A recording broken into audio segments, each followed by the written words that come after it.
컴퓨터 보안 가운데서 악성 코드에 관한 부분들을 다루도록 하겠습니다.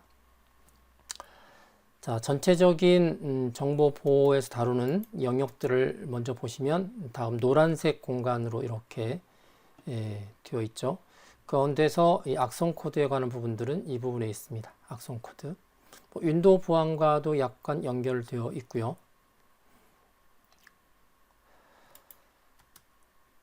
그 다음에 모바일 보안하고도 연결되어 있습니다. 우리가 이제 악성 코드라고 부르는데 영어로 이제 malicious 코드라고 하는데 이전에는 이제 컴퓨터 바이러스라고 그냥 통칭을 했습니다. 컴퓨터 바이러스는 악성 코드 중에 한 가지이고요. 이제 그런 부분들을 이 시간에 다루도록 합니다. 자, 컴퓨터 바이러스라는 게 있습니다. 우리가 이제 생물학적인 바이러스, 지금 뭐 코로나 바이러스도 생물학적인 바이러스죠. 자, 이런 바이러스, 생물학적인 바이러스와 컴퓨터 바이러스는 유사한 점이 굉장히 많이 있습니다. 가장 중요한 게 뭐냐면 기생한다는 거죠. 기존의 다른 생명체 안에 기생을 합니다. 혼자 스스로 살아가지 못하는 거죠. 그래서 증식과 유전이라는 생물학적 특징을 생물학적 바이러스가 가지고 있는데 이런 증식과 유전과 비슷한 형태로 해서 컴퓨터 바이러스도 다 이런 행위를 합니다. 컴퓨터 안에 침투해서 특정한 자료나 프로그램에 이제 기생하면서 그거를 손상시키기도 하고 파괴하기도 해서 동작을 못하도록 만드는 거죠. 그리고 이게 이제 마치 생물학적 바이러스가 병을 일으키는 것과 똑같고 증식과 유전이라는 것처럼 컴퓨터 바이러스도 역시 자기를 복제하고 또 다른 개체들을 만들어내는 역할을 합니다. 이 컴퓨터 바이러스라는 말이 맨 처음에 나온 거는 사실 컴퓨터 초창기인 1949년 폰 노이만은 컴퓨터의 기본적인 개요를 만들었던 최초의 컴퓨터를 만드는 데 기여를 했던 학자인데 이분이 이제 발표했던 논문 가운데서 앞으로 나온 프로그램이 프로그램 자신을 복제할 수도 있다. 그 당시에는 굉장히 파격적인 말이었죠. 어떻게 프로그램을 복제해? 그런데 하고 있죠. 악성 코드, 특히 컴퓨터 바이러스가 그렇습니다. 그러다가 한 35년 정도가 흐른 다음에 1985년에 처음으로 프로그램을 파괴하는 악성 컴퓨터 바이러스가 보고됐고요.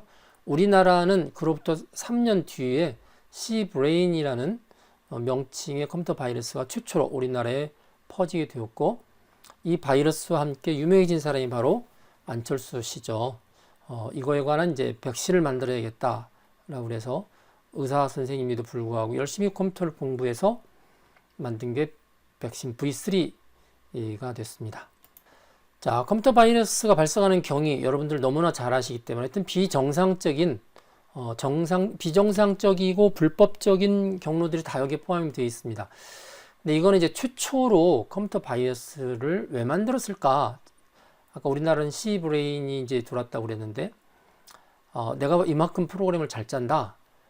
그래서 이제 자신의 능력을 과시하기 위해서 이 컴퓨터 바이러스를 만들었다는 설도 있고, 또 이런 설도 있습니다. 자기가 프로그램을 만들었는데 사람들이 마구 가지다가 복제해서 쓰는 거예요. 개발한 사람 얼마나 짜증나겠어요. 그러니까 자기가 짠 프로그램에다가 악성 코드를 심어서 자기 허락을 받지 않는 사람들한테 마구 잘못된 걸 돌린 거죠. 그래서 불법 복제를 막기 위해서 만들었다는 설도 있습니다. 이 Cbrain이 이제 그랬던 설 가운데 가장 하나가 있고요. 그 다음에 소프트웨어가 어떻게 유통되는지 불법 복제가 누구에서 가서 퍼지는지를 알아보기 위해서 유포시켰다는 설도 있고 또 한편으로는 지금도 이런 이야기가 나오긴 하는데 약간 음모론인데요. 바이러스에 대한 만드는 백신 회사들이 많잖아요. 그 백신 회사들끼리 서로 경쟁하기 위해서 우리 백신만 잡는 바이러스를 만들어서 퍼뜨리는 거죠. 자기들이 병 주고 약 주고 그런 음모론이 계속 있었습니다. 그리고 이제 백신 회사가 아니더라고 그래도 저 회사, A라는 회사가 볼 때 B 회사를 망하게 하고 싶다. 그래서 B 회사 사원들을 대상으로 해서 컴퓨터 바이러스를 만들어서 타격을 주기 위해서 감염시켰다라는 설도 있습니다. 네, 믿거나 말거나. 자, 컴퓨터 바이러스의 종류를 보시면 바이러스에 걸렸을 때 얼마나 심각하느냐에 따라서 악성 바이러스가 있고요. 양성 바이러스가 있습니다. 양성 바이러스. 네, 사실 이건 이제 보통 혹스라는 게 있는데 HOAX라는 게 있는데 혹스는 이제 바이러스 아닌데 바이러스인 척 하는 것들을 주로 혹스라고 합니다. 영향 정도가 별로 없죠.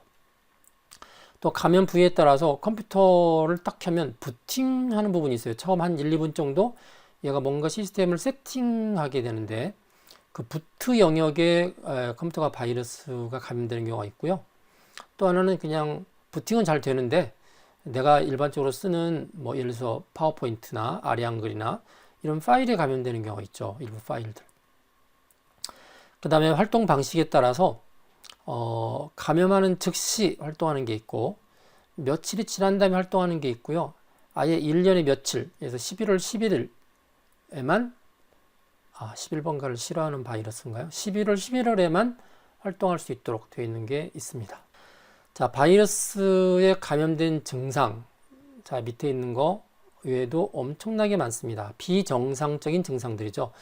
컴퓨터의 기동 시간, 이 기동이라는 게 부팅 타임을 말합니다. 부팅하는 시간이 평소보다 오래 걸린다. 그 다음에 부팅 자체가 아예 되지 않는다. 컴퓨터 안에 프로그램이 아예 실행되지 않거나 실행은 되는데 시간이 굉장히 평소보다 오래 걸린다.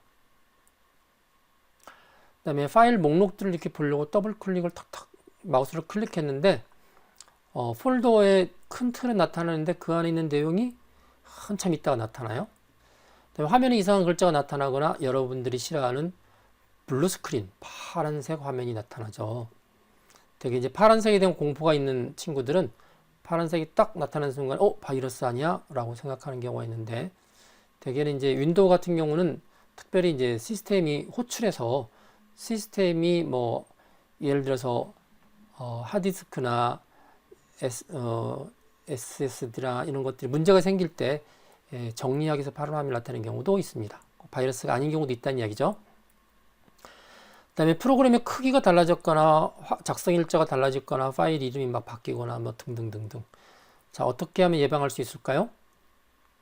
자, 뭐 이게 이제 컴퓨터 바이러스가 왜 생기느냐 하는 거고 똑같은 이야기인데요. 복제를 막기 위해서 만들었다 하는 사람들한테는 당연히 그러면 바이러스 안 걸리면 어떻게 해야 돼요? 정품 소프트웨어를 사용하라. 그리고 공짜 소프트웨어, 공짜 콘텐츠 너무 좋아하지 마라. 다 바이러스를 선물로 껴서 줄 거다. 그 다음에 외부에서 받는 거, CD, DVD, USB 메모리, 통신을 통해서 받는 모든 것들은 반드시 바이러스 체크를 먼저 해야 된다 하는 거죠. 모르는 파일을 받았으면 당연히 보안 체크를 해야 됩니다. 사실 여러분들이 숙제를 내게 되면 교수님들도 원래 여러분이 낸 숙제 파일을 100% 믿으면 안 되죠.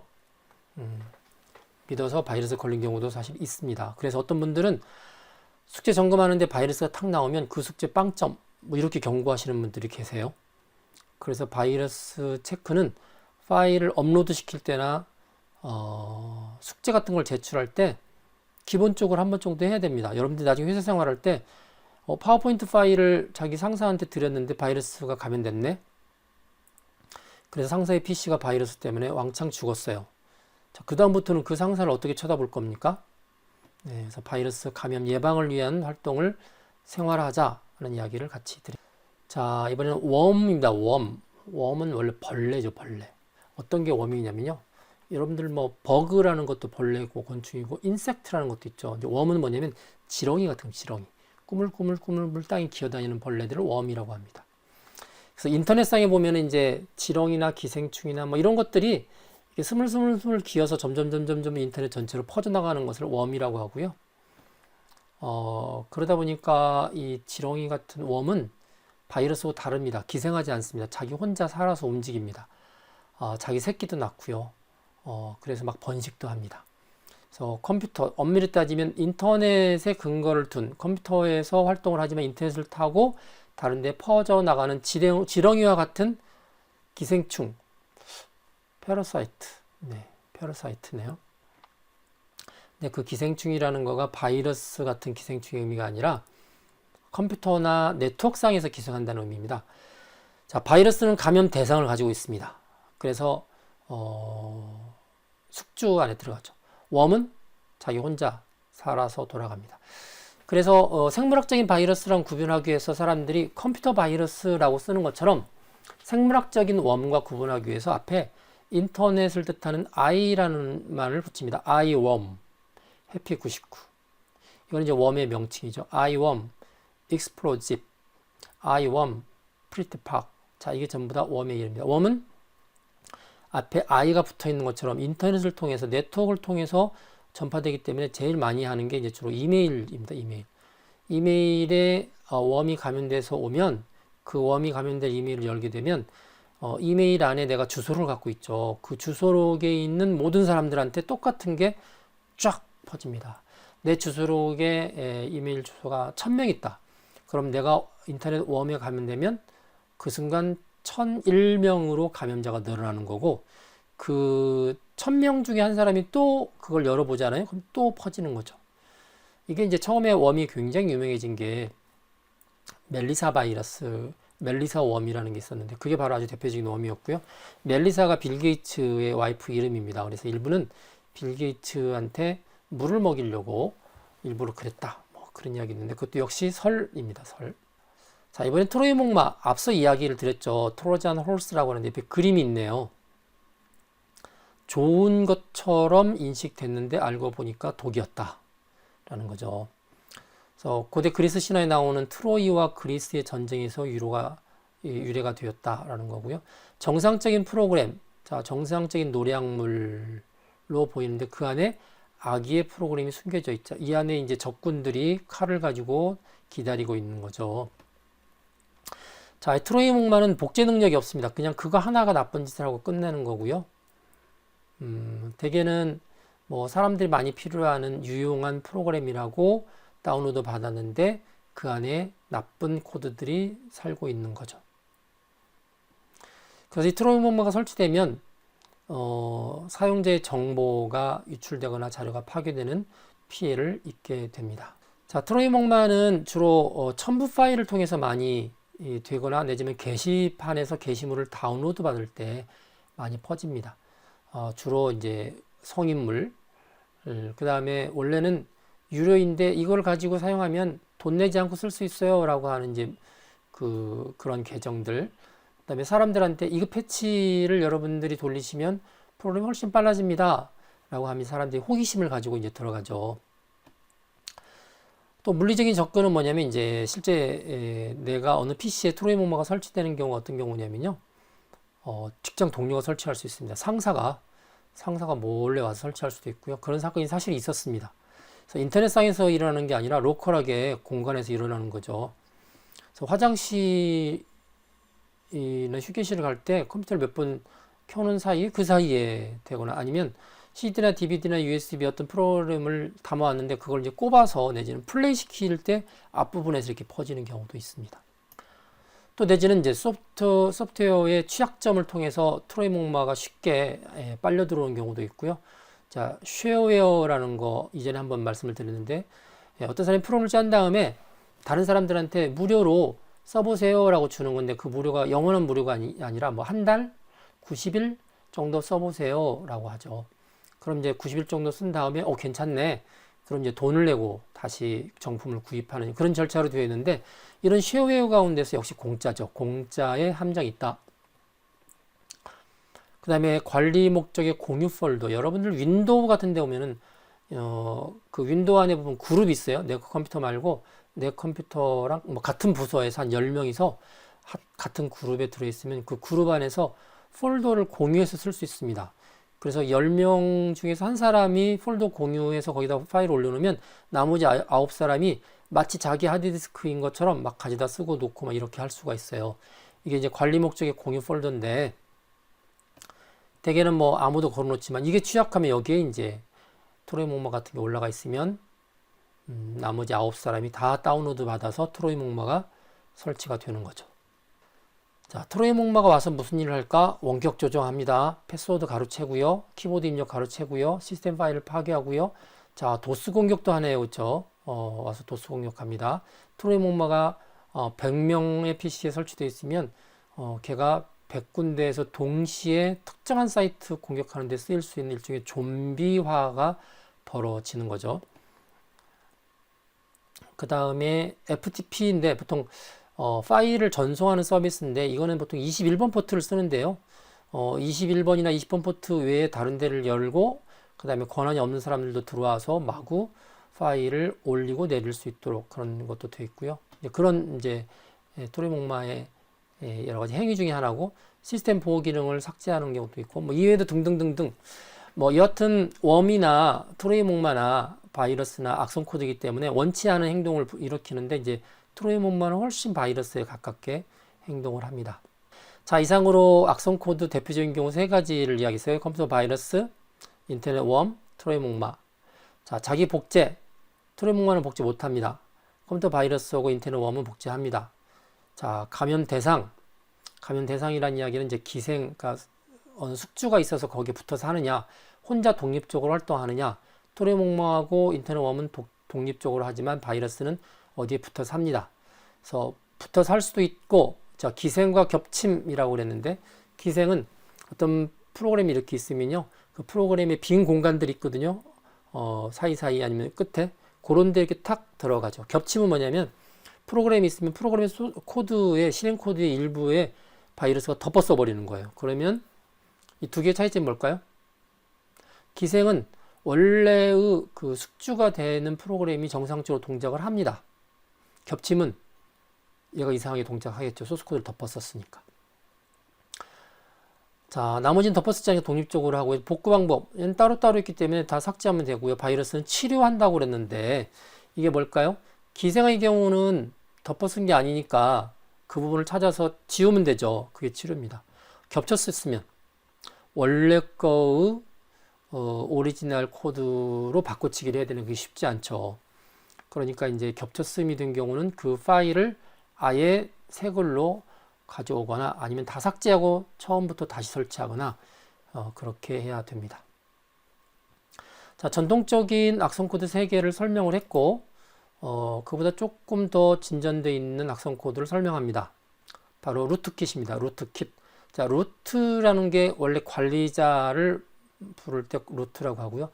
킷은 이제 어떤 세트로 주어진 소프트웨어를 키트라고 합니다. 키트.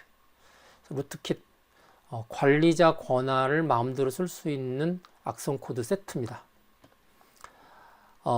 자기 자신이나 다른 프로그램들을 보이지 않도록 숨김으로써 자, 루트킷은 자기가 그 시스템 안에 들어와 있다는 것을 절대 알려주지 않습니다. 그래서 사용자나 백신이나 관리자가 발견하지 않도록 숨어 있습니다. 그리고 이 루트킷 설치될 때는 맨 처음에 시스템을 해킹을 해요.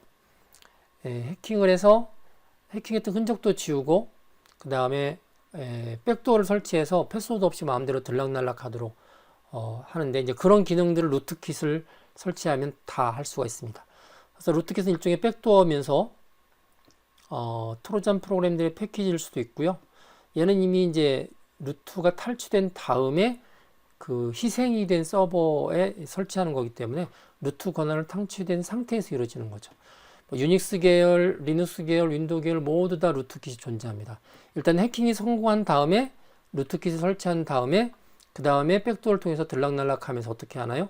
그 시스템을 다른 시스템을 해킹하는 경로로 활용을 하게 됩니다. 자, 악성 코드는 여기까지 설명을 하고요. 하나만 더 설명을 하겠습니다. 바로 컨텐츠 보호입니다. 정보보호 전체의 그 커리큘럼 가운데서 컨텐츠 보호는 여기 저작권 보호와 관리에 관련돼서 이루어지는 부분들에 간단하게 설명을 하겠습니다. 여기 이제 지식재산권도 물론 관련되어 있습니다. 자, 디지털 콘텐츠를 보호한다고 그랬는데 디지털 콘텐츠 그러면 이제 디지털화된 뭐 음악, 동영상, 영화 같은 거죠. 게임, 소프트웨어, 문서 등등을 다 포함합니다. 여기에는 이제 디지털 콘텐츠를 보호하는 기술은 크게 세 가지가 있는데 하나는 DRM이라는 게 있습니다. DRM, 디지털 라이트 매니지먼트, 디지털 권한, 디지털 저작권 관리 소프트웨어가 있고요. 그 다음에 워터마킹이라는 게 있습니다. 뭐 디지털 워터마킹이라고 하기도 하는데 워터마킹, 어떤 낙인이죠, 낙인. 지적재산권 보호를 위해서 요 그림은 내 거다라고 이렇게 탁 거기다 도장을 찍는 겁니다. 워터마킹이라고 하죠. 여러분들 집회해 보시면 이게 유조 집회 아니야 어떻게 구별하시나요? 이렇게 빛에 쏘여 보시면 이렇게 음영 문자가 나타나죠. 그게 워터마킹입니다. 그 다음에 불법적인 배포자를 추적하기 위한 핑거프린팅. 핑거프린팅이라는 게 이제 지문, 손가락을 이렇게 출력해서 지문을 보는 건데, 얘가 어떻게 하는지 추적하는 프로그램이 세 가지가 있습니다. 먼저 DRM부터 볼까요? 자, DRM 디지털 라이츠 매니지먼트라고 되어 있죠. 디지털 콘텐츠를 만들어서 판매해서 걔가 누구한테 양도하는 그 모든 절차를 추적하는 기술을 DRM이라고 합니다. DRM. 그래서 DRM의 적극적인 역할은 이 사람이 산 다음에 살 때까지는 합법적이에요. 근데 이 사람한테 양도를 못하게 되는데 양도하려고 그래요? 그럼 안 됩니다. 디지털 콘텐츠 못 삽니다. 그렇게 이렇게 노티스를 하는 거죠. 이게 적극적으로 보호하는 거고요. 소극적인 보호는 불법이지만 거래하게끔 다 허용을 해요. 그런데 가끔씩 나타나서 잘못하는 거 아시죠? 합법적으로 콘텐츠를 사용해야 됩니다. 이렇게 막 노티스 같은 걸 막 주는 거죠. 여러 번 주다가 나중에는 이제 경계 지수가 넘어가면 이제 좀 심하게 주죠, 심하게. 자, 이런 식의 역할을 해서 디지털 콘텐츠가 어떻게 생성돼서 판매되고 유통되고 양도되는지를 다 관리하는 게 바로 DRM이다. 그래서 이제 지금은 많이 안 쓰죠. 옛날에 MP3 플레이어 같은 게 있잖아요. 그래서 특정 플레이어에서만 되게끔 플레이어를 이렇게 지정을 해요. 그러면 그 플레이어에서는 돈을 내고 샀으니까 돌아가지만 이거를 다른 플레이어에서 옮기려고 그러면 적극적 보호 기술. MP3 플레이어가 바뀌었습니다. 바뀐 데에서는 실행이 안 됩니다. 라고 메시지를 해주고요. 소극적 보호 기술은 돌리게 해줍니다. 돌리게 해준다면 어떻게 해요? 이 기계는 합법적이 아닌 것 같습니다. 필요하시면 추가 구입하시기 바랍니다. 이렇게 하는 거죠. 자, 워터마킹은 아까 제가 말씀드렸습니다. 지폐에 이렇게 있는 그림 같은 거죠. 여러분들 워터마킹은 이제 여러분들 사진 같은 데 보면은 특히 신문 기자들이 찍은 사진 같은 데 보면은 여기에 뭐 YTN, 연합뉴스, 조선일보, 동아일보 이렇게 엠보싱이 되어 있는 마크가 들어가는 그 특정 마크, 그게 워터마킹입니다. 그 워터마킹이 사진에만 있는 게 아니라 오디오, 비디오 뭐 이런 데도 다 들어가 있고요. 그다음에 마크가 보이게 할 수도 있고 보이지 않게 할 수도 있습니다. 여러분 워터마킹이 없다고 그래서 워터마킹이 없는 게 아니에요. 여러분들이 홈페이지를 만들거나 무슨 어디 꾸미기 위해서 인터넷상에서 정보 검색을 하죠.